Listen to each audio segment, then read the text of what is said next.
یہ کہتے ہیں کہ کسی معاملے میں کسی نے کہا کہ قرآن پہ ہاتھ رکھو، اور یہ شخص کہتا ہے کہ میں اس معاملے میں جھوٹا تھا، میں نے قرآن پہ ہاتھ نہیں رکھا، ایک سپارہ لیا اس پہ ہاتھ رکھ لیا اور قسم کھا لی۔ اب بعد میں جب احساس دلایا گیا تو یہ شخص یا کوئی بھی کہتا ہے کہ جی یہ تو سپارہ تھا، قرآن کو ہی تھا، قرآن پہ ہاتھ رکھیں تو منع ہوتا ہے جھوٹی قسم کھانا، میں نے تو سپارے پہ ہاتھ رکھ کے کھائی، تو بتائیں۔ اور یہ کہا کہ یہ قسم ہی نہیں ہے کیونکہ قرآن کی قسم کوئی تھی تو میں نے سپارے پہ ہاتھ رکھ کے کہی تھی، تو یہ قسم مانی جائے گی کہ نہیں؟ دیکھیں اس طرح کے ہیلے بہانے اور شیطانی طور پہ اپنے اجتہادی خود ہی مسائل نکال لینا بالکل درست نہیں ہے۔ قرآن کی اگر ایک آیت بھی لکھی ہو تو یہ قرآن ہے۔ ہاں، ہمارے عرف میں جو قرآن کہلاتا ہے وہ ایک الگ بات ہے کہ ایک کسی پیپر پہ آیت لکھی ہو تو کوئی یہ کہے گا یہ، ہم کہیں گے قرآن اٹھا کے لاؤ، وہ اس کی طرف کبھی نہیں بڑھے گا، وہ جائے گا کتاب اٹھا کے لائے گا۔ تو یہ شناخت اور پہچان اور عرفاً کتاب کے اوپر اس کا اطلاق ہوتا ہے، لیکن قرآن جس کو کہتے ہیں کہ کلام الہی ہو، وہ ایک آیت بھی لکھی ہوگی تو یہ قرآن ہی ہے، یہ کلام الہی ہے۔ ایک آیت پہ بھی ہاتھ رکھ کے اگر آپ قسم کھائیں گے تو یاد رکھیں ایک ایک آیت وہی اہمیت رکھتی ہے جیسے پورا قرآن اہمیت رکھتا ہے، یہ سارا کا سارا اللہ کا کلام ہے۔ اس طریقے سے کہنا کہ جی میں نے تو سپارے پہ ہاتھ رکھا تھا پورے قرآن پہ نہیں، تو یہ تو قسم مانی نہیں جائے گی، بالکل مانی جائے گی۔ اور اصل میں آپ قرآن پہ ہاتھ کیوں رکھتے ہیں؟ اس لیے رکھتے ہیں کہ سامنے والا اس کے احترام کو ملحوظ رکھ کر آپ کی بات کا یقین کر لے۔ اور کیوں یقین کر لے؟ کیونکہ وہ آپ کے بارے میں حسن ظن قائم کرتا ہے کہ یہ اتنا بے حیا تو نہیں ہو سکتا کہ اس کتاب کے احترام کو پامال کرتے ہوئے جھوٹی قسم کھا لے،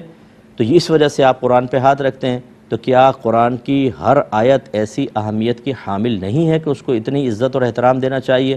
اب یہ کہنا کہ پورے قرآن ہوتا تو الگ بات ہے، سپارہ اس کے مطلب اس میں تو حقارت کا پہلو نکل آیا کہ ایک سپارے میں جتنا قرآن موجود ہے اس کی وہ اہمیت نہیں جتنے پورے کی ہے۔ یہ آپ نے جو غیر منصفانہ ایک تقسیم کی غلط ہے، اللہ کی بارگاہ میں توبہ کریں، احتیاطاً تجدید ایمان، تجدید نکاح کریں، اور خدا را آپ سمیت ہر ایک بھائی بہن سے میں گزارش کرتا ہوں کہ دینی مسائل کو جب تک آپ نے علماء سے نہ سیکھ لیا ہو عقلی طور پہ حل کبھی نہ کریں۔ دین اگر عقل سے حل ہو جاتا تو پھر شریعت کو قرآن کے نازل کرنے کی کیا، اللہ کو قرآن کو نازل کرنے کی کیا ضرورت ہوتی؟ اللہ تعالیٰ یہی فرماتا اپنی عقل سے حل کر لو، ہم نے تمہیں عقل دی ہے۔ لیکن ہمیں اپنی عقول کو قرآن اور حدیث کی تعلیمات کے تابع کرنا ہے، یہی ہمارا امتحان ہوتا ہے، یاد رکھیں۔ اور بہت ساری ایسی چیزیں ہیں جو ہماری عقل میں نہیں آتی۔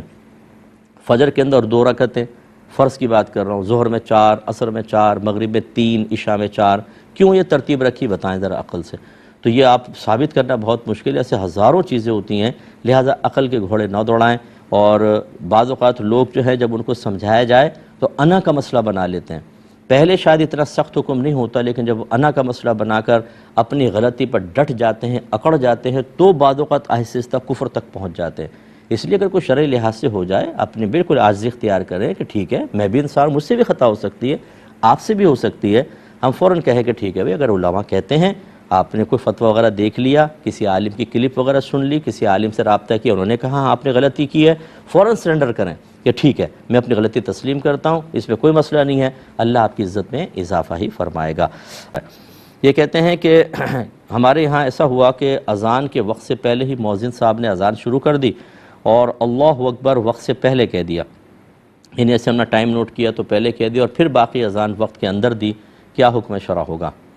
دیکھیں اذان کے صحیح ہونے کے لیے ضروری ہے، یعنی اذان سنت موقدہ ہے، جہاں پر باقاعدہ جماعت قائم ہوتی ہے ادھر کے لیے اذان، اس مسجد میں اذان سنت موقدہ ہے، اور اس کے لیے شرط ہوتا ہے کہ وقت ہو چکے اس کے بعد آپ کریں، حتیٰ کہ اگر اللہ اکبر وقت سے پہلے کہا اور باقی اذان وقت کے اندر دی، اذان سنت موقدہ ادا نہ ہوئی، واجب الادا ہوگی، اس کو دوبارہ ادا کرنا چاہیے۔ لیکن آج کل جو صورتحال ہے کہ آپ کیلنڈر دیکھ کر آپ فیصلہ کر رہے ہوتے ہیں کہ جی اس وقت سے پہلے دے دی،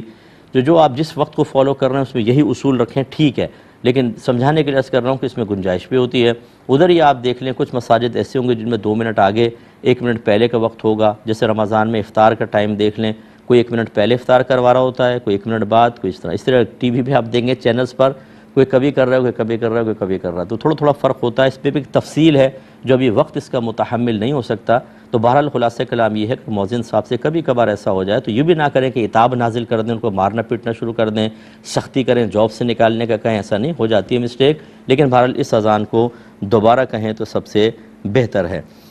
یہ کہتے ہیں اللہ تعالیٰ کن لوگوں کو ہدایت نہیں دیتا؟ دیکھیں قرآن پاک کی اگر آیات کو آپ پڑھیں تو اس کا مفہوم یہی نکلتا ہے کہ جو قوم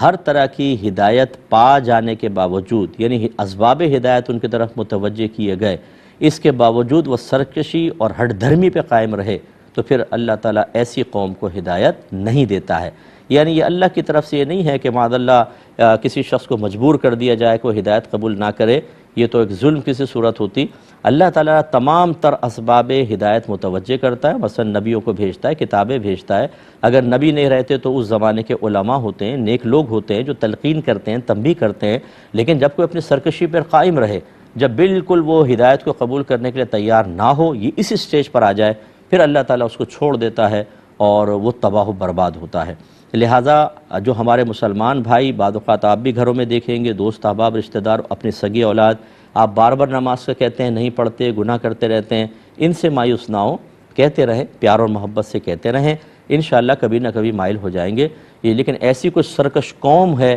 کہ جو باوجود آپ کی تلقین کے الٹا لڑتی ہے، مارتے ہیں، گالی گلوچ کرتے ہیں، پھر ان کو ان کے حال پر چھوڑ دیں۔ اب یہ اللہ تعالیٰ کی مشیت پر موقوف ہے، چاہے تو بخشے گا، چاہے تو نہیں، چاہے تو اسباب ہدایت اختیار کرنے کے لیے ان کو مائل کر دے گا، چاہے ان کے حال پر چھوڑ دے گا، پھر یہ معاملہ ہوتا ہے۔ یہ کہتے ہیں